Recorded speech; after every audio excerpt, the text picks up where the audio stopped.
Hello everyone, welcome back to another video. HPJBT यानी TGT commission 2025 की series को continue करते हैं। इस वीडियो में हम जनरल अवेयरनेस के इंपॉर्टेंट क्वेश्चंस डिस्कस करेंगे। ये क्वेश्चंस आपके टैट 2025 के लिए भी महत्वपूर्ण रहेंगे, जो आपका दिसंबर या नवंबर मंथ में आपका नेक्स्ट मंथ जो एग्जामिनेशन कंडक्ट होंगे उनके लिए भी ये क्वेश्चन महत्वपूर्ण है। इसके अलावा जेबीटी और टीजीटी कमीशन के लिए तो ये इंपॉर्टेंट रहेंगे। ओके, स्टार्ट करते हैं फर्स्ट क्वेश्चन से। पहला प्रश्न है, origins of UPSC can be traced to. UPSC के प्रारंभ को खोजा जा सकता है। तो यूपीएससी का प्रारंभ हुआ था भारत शासन अधिनियम 1919 के तहत। ओके, तो ऑप्शन बी करेक्ट होगा। 1919 एक्ट के तहत ओरिजिन हुआ था यूपीएससी का। ओके, यूपीएससी की फुल फॉर्म होती है union public service commission. Government of India act 1919 के तहत यूपीएससी की फाउंडेशन रखी गई थी या इसकी शुरुआत हुई थी। एस्टेब्लिश किया गया था फर्स्ट पब्लिक सर्विस कमीशन 1926 में, 1926 में। सर रॉस बार्कर इसके फर्स्ट चेयरमैन थे। आफ्टर इंडिपेंडेंस, आज़ादी के बाद इसका नाम बदलकर यूनियन पब्लिक सर्विस कमीशन रखा गया। इससे पहले 1935 में इसका नाम फेडरल पब्लिक सर्विस कमीशन रखा गया था। 1947 में आज़ादी के बाद यूनियन पब्लिक सर्विस कमीशन इसका नाम कर दिया गया और 26 जनवरी 1950 को UPSC came into existence. Okay, अगर कॉन्स्टिट्यूशनल स्टेटस की बात करें तो आर्टिकल 315 से 323 के बीच, आर्टिकल 315 टू आर्टिकल 323, आर्टिकल 323 तक यूपीएससी और स्टेट पीएससी की बात की गई है भारतीय संविधान में, इंडियन कॉन्स्टिट्यूशन में। यूपीएससी एक इंडिपेंडेंट कॉन्स्टिट्यूशनल बॉडी है। एट प्रेजेंट यूपीएससी के चेयरपर्सन कौन है? यूपीएससी के चेयरपर्सन जो चेयरमैन है वर्तमान में है वो है अजय कुमार। ओके, अजय कुमार वर्तमान में यूपीएससी के चेयरपर्सन है। अगला क्वेश्चन है, नेक्स्ट क्वेश्चन है, which of the following materials is a sound observing material. निम्न में से कौन से पदार्थ जो है एक ध्वनि अवशोषक पदार्थ है, दो जो साउंड को ऑब्जर्व करते हैं। जैसे कारपेट है, साउंड को ऑब्जर्व करता है। कर्टेन्स हैं, पर्दे हैं, साउंड को ऑब्जर्व करते हैं। कुशन्स हैं, गद्दे हैं, ये भी साउंड को ऑब्जर्व करते हैं। तो तीनों ही ऑप्शन यहाँ पे सही है। ऑप्शन डी करेक्ट होगा, ऑल ऑफ दिस। अगर साउंड की बात करें तो साउंड सबसे ज्यादा फास्ट ट्रेवल करती है सॉलिड्स में। सॉलिड्स में सबसे ज्यादा फास्ट ट्रेवल करती है साउंड, उससे कम लिक्विड में और उससे ज्यादा कम गैसेस में। ओके, सबसे ज्यादा फास्ट साउंड ट्रेवल करती है सॉलिड्स में। और जो ह्यूमंस की जो सुनने की क्षमता है, ओके, साउंड सुनने की क्षमता है वो है 20 hertz to 20,000 hertz,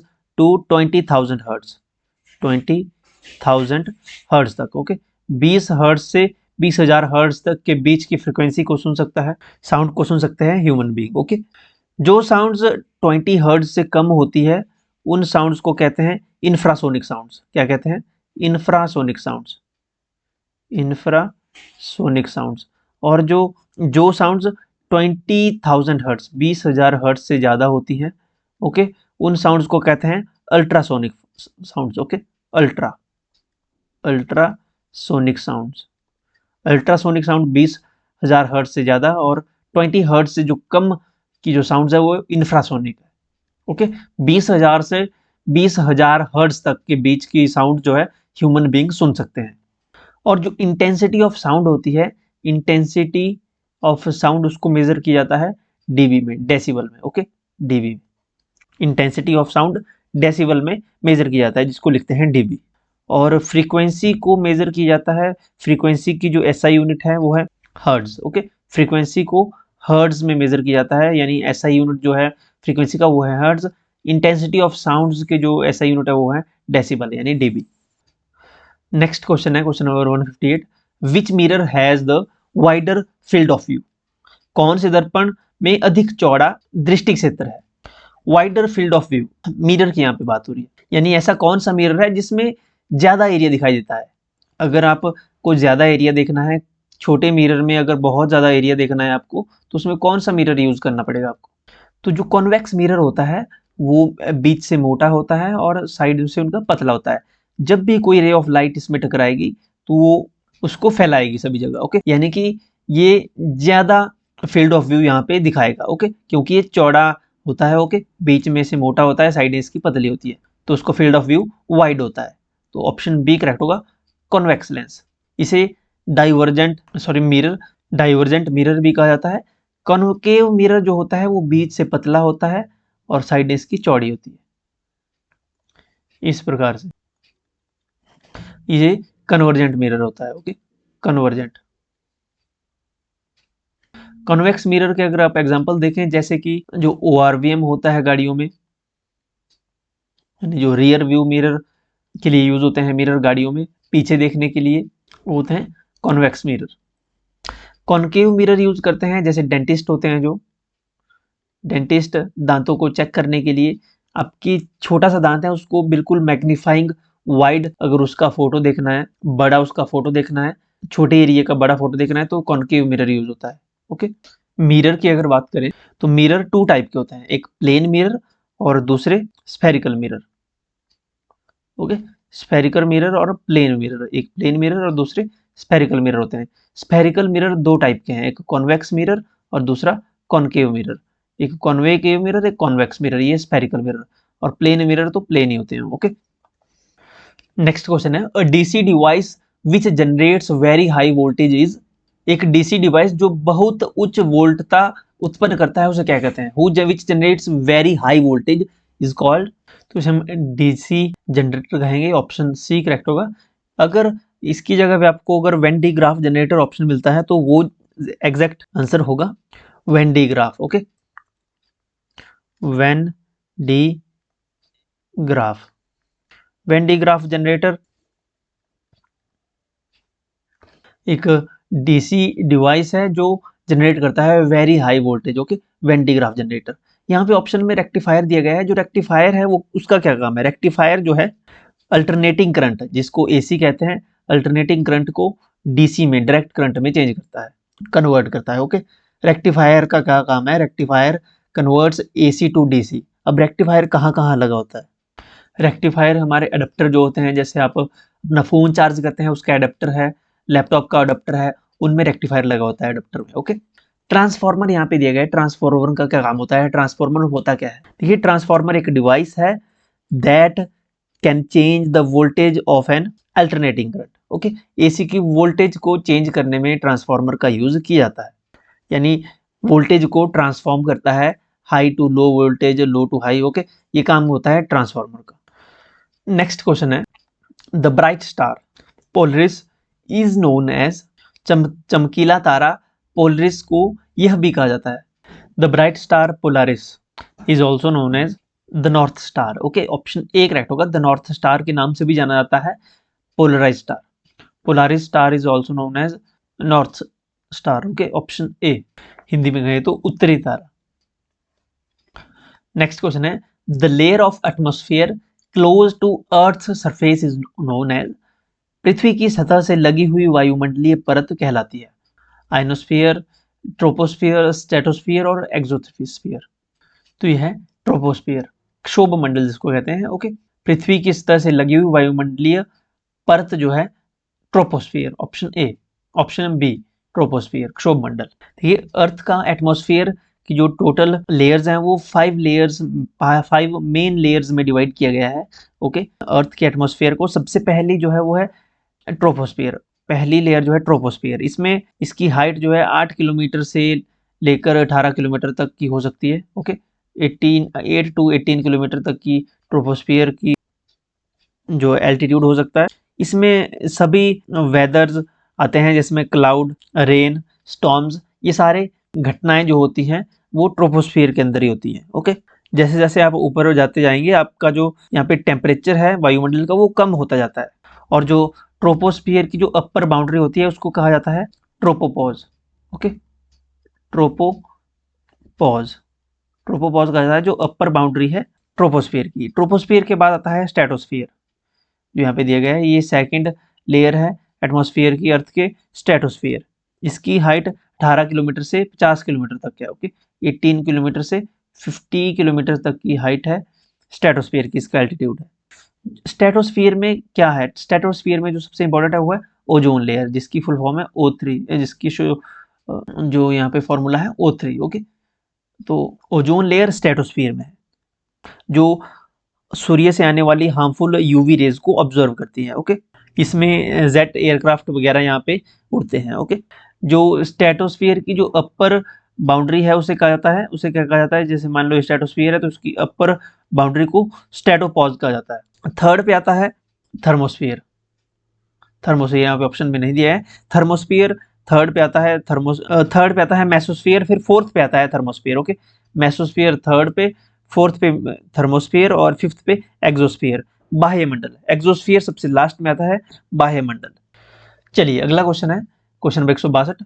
washing soda is chemically known as, washing soda का केमिकल फॉर्मूला क्या है, या इसका केमिकल नेम क्या है, नेम पूछा है यहाँ पे। रासायनिक रूप से उसका फॉर्मूला नेम क्या है रासायन धोने के सोडे का, यानी जिससे साबुन बनता है, सोडियम हाइड्रोक्साइड या कैल्शियम हाइड्रोक्साइड, सोडियम क्लोराइड या सोडियम कार्बोनेट। तो धोने का soda, washing soda is also known as, या इसका जो केमिकल नेम है sodium carbonate. Sodium carbonate formula है Na2CO3। कई बार एग्जामिनेशन में फॉर्मूले पूछ लिए जाते हैं, तो फॉर्मूला ध्यान रखिए, Na2CO3 sodium carbonate, Na2CO3 10H2। Okay, Na2CO3 10H2। Sodium chloride option में दिया है। सोडियम क्लोराइड क्या होता है? सोडियम क्लोराइड होता है जो खाने का नमक, जो व्हाइट सॉल्ट, जो टेबल सॉल्ट जिसे कहते हैं, जो आप खाने में डालते हैं, ओके, उसे कहते हैं सोडियम क्लोराइड। सोडियम क्लोराइड का फॉर्मूला है NaCl। Okay, NaCl। और यहाँ पे जो सोडियम हाइड्रोक्साइड दिया है, sodium hydroxide is a caustic soda, इसका नाम है कॉस्टिक सोडा। ये एक स्ट्रॉन्ग बेस है। ओके, अल्कली, इसे स्ट्रॉन्ग बेस कहा जाता है सोडियम हाइड्रोक्साइड को। इसका फॉर्मूला है NaOH, कॉस्टिक सोडा। एक व्हाइट सॉलिड की तरह दिखाई देता है, जो कि सॉल्यूबल होता है वाटर में। जब भी इसे पानी में डाला जाता है ये हीट रिलीज करता है जब ये डिजोल्व होता है। इसका यूज सोप में, डिटर्जेंट्स में बनाने के लिए यूज किया जाता है, केमिकल इंडस्ट्रीज में। ओके, अगला क्वेश्चन इंपॉर्टेंट है। Solid carbon dioxide is called, solid carbon dioxide को क्या कहा जाता है? क्वार्ट्ज, ड्राई आइस, क्रिप्टॉन या जिनॉन। तो solid form of carbon dioxide is called dry ice, शुष्क बर्फ, dry ice. Option B correct होगा। ड्राई आइस की एक प्रॉपर्टी है कि जो ड्राई आइस है ये बहुत ज्यादा ठंडी होती है और नॉन फ्लेमेबल होती है। इसकी जो खास बात है कि ये मेल्ट नहीं होती है लिक्विड में, इंस्टेड ये सीधी सब्लिमेशन एक प्रोसेस होती है जिसमें सॉलिड से डायरेक्ट गैसेस में ही ये फॉर्म हो जाती है। Okay, solid to direct gases ये चेंज हो जाते हैं गैसेस में। तो सॉलिड टू गैसेस में ये चेंज हो जाती है सब्लिमेशन के प्रोसेस से, ड्राई आइस। नेक्स्ट क्वेश्चन है, which of the following is not mosquito borne disease. निम्न में से कौन सा एक मच्छर जनित रोग नहीं है? Dengue fever, elephantiasis, yellow fever या टाइफाइड। देखिए, डेंगू फीवर हो गया, एलिफेंटियासिस हो गया या फिर येलो फीवर हो गया, ये मच्छर से फैलते हैं, मॉस्किटो से फैलते हैं। लेकिन टाइफाइड जो है ये मच्छर से फैलने वाली बीमारी नहीं है, तो इसका ऑप्शन डी करेक्ट होगा। टाइफाइड कैसे फैलता है? देखिए, टाइफाइड फैलने का जो मुख्य कारण होता है वो है कंटेमिनेटेड अगर फूड है, दूषित भोजन कर रहे हैं आप, या फिर कंटेमिनेटेड वाटर है, ओके, दूषित पानी पी रहे हैं आप, उसकी वजह से आपको टाइफाइड हो सकता है। ओके, या फिर पुअर सैनिटेशन है, आप सैनिटेशन आपकी हाइजीन मेंटेन नहीं है, भोजन दूषित कर रहे हैं या फिर पानी दूषित पी रहे हैं, तो टाइफाइड होने के चांसेस बने रहते हैं। टाइफाइड के जो सिम्टम्स हैं उसमें आपको तेज बुखार आएगा, वीकनेस होगी, फटेक होगी बॉडी में, हेडेक फील होगा आपको, स्टमक पेन हो सकती है, या फिर कॉन्स्टिपेशन या फिर डायरिया, इस तरह के लक्षण आपको टाइफाइड में देखने को मिलते हैं। और ये मच्छर से नहीं फैलता है, ये कंटेमिनेटेड फूड या वाटर या इनसे फैलते हैं। ओके, ये मॉस्किटो बॉर्न डिजीज नहीं है, ये वाटर बॉर्न डिजीज है। Okay, typhoid is a water borne disease. Next question है, which one of the following snakes is an oviparous snake. निम्न में से कौन सा एक सर्प अंडज सर्प है? Indian cobra, rattle snake, viper या हिमालयन पिट वाइपर। यानी कि ऐसे स्नेक्स जो एग्स प्रोड्यूस करते हैं, ना कि यंग वंस को जन्म देते हैं। ओके, ऐसे स्नेक्स जो एग्स प्रोड्यूस करते हैं। तो इंडियन कोबरा ओविपरस स्नेक है, ऑप्शन ए करेक्ट होगा। Indian cobra is oviparous snake. और अगर बात करें विविपरस स्नेक्स की, विविपरस स्नेक्स, तो इसमें वाइपर है, ये विविपरस स्नेक है, रेटल स्नेक है, ये भी विविपरस स्नेक है। ओके, हिमालयन पिट वाइपर है, ये भी विविपरस स्नेक है। एक रसल वाइपर है, वो भी विविपेरस स्नेक्स हैं, ओके, यानी कि जो कि यंग वंस को जन्म देते हैं, डायरेक्ट सांप को जन्म देते हैं, ना कि एग को, ओके। ओविपरस में एग्स को जन्म देते हैं, जैसे इंडियन कोबरा है ये एग देता है। नेक्स्ट क्वेश्चन है, the largest living flightless bird is, सबसे बड़ा उड़ान विहीन जीवित पक्षी है। Duck, kiwi, ostrich, penguin. Ostrich, ostrich is a flightless bird, ये उड़ नहीं सकता है। ऑस्ट्रिच शुतुरमुर्ग जिसे कहते हैं हिंदी में, शुतुरमुर्ग जो ऑस्ट्रिच है, इसका कारण क्या है ना उड़ने का? एक तो इसका शरीर जो है बहुत हैवी होता है, बड़ा होता है, very large and heavy body. Wings जो हैं इसके वो बहुत छोटे होते हैं, स्मॉल विंग्स होते हैं relative to its body size बहुत बड़ा होता है, और wings as compare to its body is very small, जिसके कारण से ये उड़ नहीं पाता है। लेकिन ये बहुत तेज दौड़ सकता है, यानी यहाँ तक कि 70 किलोमीटर पर आवर तक की स्पीड पर ये दौड़ सकता है ऑस्ट्रिच। नेक्स्ट क्वेश्चन है question number 167, the best source of vitamin C is, vitamin C का बेस्ट सोर्स क्या है? विटामिन सी होता है खट्टे फलों में, ओके, खट्टे पदार्थों में विटामिन सी मिलता है, जैसे कि आपका लेमन हो गया, ऑरेंज हो गया, इनमें विटामिन सी मिलता है। तो कि सोयाबीन में तो बिल्कुल नहीं होता, सोयाबीन सोर्स है प्रोटीन का, ओके, प्रोटीन का सोर्स है सोयाबीन। तो best source of vitamin C हुआ सिट्रस फ्रूट।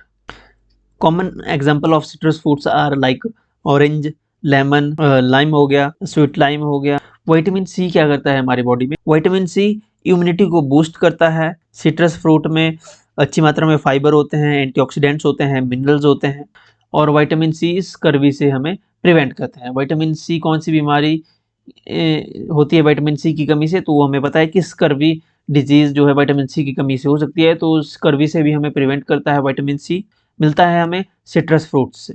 विटामिन सी का जो नेम है वो एस्कॉर्बिक एसिड है। क्या नाम है? Ascorbic acid. एस्कॉर्बिक एसिड के नाम से जाना जाता है विटामिन सी को। अगर इसके केमिकल फॉर्मूले की बात करें एस्कॉर्बिक एसिड की, तो C6H8OO6 यह एस्कॉर्बिक एसिड का फॉर्मूला। और विटामिन सी कैसी विटामिन है? तो ये वाटर सॉल्यूबल विटामिन है, वाटर सॉल्यूबल विटामिन है ये। कौन कौन सी विटामिन है जो वाटर सॉल्यूबल है? एक विटामिन बी है और एक विटामिन सी है, ये दो विटामिन हैं जो वाटर सॉल्यूबल है। नेक्स्ट क्वेश्चन है, anaemia is caused due to the deficiency of, anaemia यानी खून की कमी, रक्ताल्पता, क्या कारण निम्न की कमी है? Anaemia is caused due to deficiency of vitamin A, या फिर प्रोटीन्स, कार्बोहाइड्रेट, या फिर एरिथ्रोसाइट्स। देखिए एनीमिया प्रोटीन की कमी से बिल्कुल भी नहीं होता है, कार्बोहाइड्रेट की कमी से भी नहीं होता है anaemia. Anaemia is caused due to the deficiency of iron, एक तो आयरन की कमी से होता है, ओके, या फिर एक्सेसिव ब्लड लॉस हो तब एनीमिया होता है, या कोई जेनेटिक डिसऑर्डर हो, या फिर यहाँ जो ऑप्शन में दिया है ऑप्शन डी एरिथ्रोसाइट्स, अगर एरिथ्रोसाइट्स कम होते हैं या फिर हीमोग्लोबिन लो होता है तो भी कारण बनता है एनीमिया का, ओके। एरिथ्रोसाइट्स का काम क्या होता है? एरिथ्रोसाइट्स जो हैं ये ऑक्सीजन को ट्रांसपोर्ट करते हैं from lungs to body tissues, हमारे लंग्स से हमारे बॉडी टिश्यूज तक, हमारे बॉडी टिश्यू तक ऑक्सीजन जो है ऑक्सीजन कैरी करते हैं, ओके, ऑक्सीजन को ट्रांसपोर्ट करने का काम करते हैं एरिथ्रोसाइट्स। और जो कार्बन डाइऑक्साइड होती है बॉडी टिश्यू से लंग्स तक एक्सहेलेशन के लिए कार्बन डाइऑक्साइड को ट्रांसपोर्ट करते हैं एरिथ्रोसाइट्स। इसके अलावा एसिड बेस बैलेंस को भी बैलेंस करता है एरिथ्रोसाइट्स ब्लड में, ओके, ब्लड में एसिड बेस को बैलेंस करता है एरिथ्रोसाइट।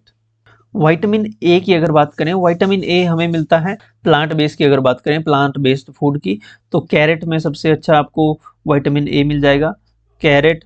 इसके अलावा पंपकीन में विटामिन मिलती है, कैरेट हो गया, पंपकीन हो गया, स्पेनिश स्वीट पोटैटो है, इसमें भी काफ़ी अच्छा आपको विटामिन ए मिलेगा। अगर एनिमल सोर्सेज की बात करें तो लीवर में विटामिन ए मिल जाता है, लीवर हो गया, एग्स में विटामिन ए मिलेगा आपको, बटर में मिलेगा और मिल्क में मिलेगा विटामिन ए, ओके।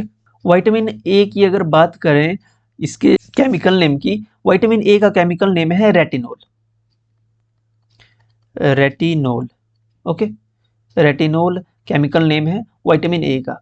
इसके पहले हमने डिस्कस किया था नेम विटामिन सी का। विटामिन सी का केमिकल नेम है एस्कॉर्बिक एसिड। विटामिन ए का रेटिनॉल।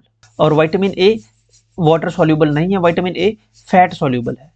ओके, फैट सॉल्यूबल है। विटामिन ए हो गया, विटामिन डी हो गया, विटामिन ई हो गया, विटामिन के हो गया, ये सारे विटामिन क्या है, फैट सॉल्यूबल है। विटामिन बी और सी क्या है, ये वाटर सॉल्यूबल है। विटामिन ए की कमी से हमें कौन सी डिजीज होने का खतरा रहता है, नाइट ब्लाइंडनेस, आपकी आंखें वीक हो जाएंगी, ब्लाइंडनेस, नाइट ब्लाइंडनेस, आपको कम दिखना शुरू हो जाएगा। Okay, night blindness. बच्चों में ग्रोथ स्लो हो जाती है विटामिन ए की कमी से। Okay, slow growth in children, तो ये इसके सिम्टम्स रहते हैं इसकी डेफिशिएंसी के, विटामिन ए की। Question number 169, the disease syphilis is transmitted by. Syphilis रोग का संक्रमण होता है, देखिए जो डिजीज है सिफिलिस, ये एक सेक्सुअल कॉन्टैक्ट से होने वाली डिजीज है, एक सेक्सुअल ट्रांसमिटेड इन्फेक्शन है, ये STI से कहते हैं सिफिलिस। ओके, ऑप्शन सी इसमें करेक्ट होगा, सेक्सुअल कॉन्टैक्ट से होती है ये सिफिलिस डिजीज। एक बहुत बड़े पॉलिटिशियन थे भारत के, उनकी डेथ इसी डिजीज के कारण हुई थी। अगर आपको बताया तो कमेंट सेक्शन में जरूर लिखिएगा। लास्ट क्वेश्चन है इसका, the only app found in India is. Bharat में पाए जाने वाले एकमात्र बंदर है, भारत में पाए जाने वाले एकमात्र बंदर है hoolock gibbon. Okay, option B correct होगा, hoolock gibbon, option B correct होगा इसमें। अगला क्वेश्चन है, what enables us to write on the black board with chalk. हम चॉक से ब्लैक बोर्ड पर लिख पाते हैं, किस कारण से लिख पाते हैं, ग्रेविटी से, कोहिजन से, विस्कोसिटी से, क्या रीजन है। कोई चौक है, चौक किससे बनी है, चौक बनी है चूने से, यानी पाउडर से, चौक पाउडर से। ओके, अब वो जो चौक पाउडर है, छोटे छोटे कण हैं, वो इस ब्लैक बोर्ड पे चिपक जाते हैं, लिखते हुए फ्रिक्शन से चिपक जाते हैं। वो कैसे चिपकते हैं, वो चिपकते हैं एडिशन से। ओके, ऑप्शन सी करेक्ट होगा, यानी कि फोर्स ऑफ एडिशन या फिर adhesive force. Okay, adhesive force, यानी जो पाउडर है, चौक पाउडर के जो मॉलिक्यूल्स हैं वो, और ब्लैक बोर्ड के मॉलिक्यूल्स के बीच में जो फोर्स ऑफ अट्रैक्शन होगी उसे कहा जाता है force of adhesion. Okay, important question है ये। अगला क्वेश्चन है, सोनार इज मोस्टली यूज्ड बाय। सबसे पहले तो जान लीजिए सोनार की फुल फॉर्म क्या होती है, sound navigation and ranging. Sound navigation and ranging full form है सोनार की। Sonar is mostly used by navigators. Okay, sonar एक टेक्निक है जिसमें यूज होती है अल्ट्रासाउंड वेव्स। कौन सी साउंड वेव्स इसमें यूज होती है, अल्ट्रासाउंड वेव्स।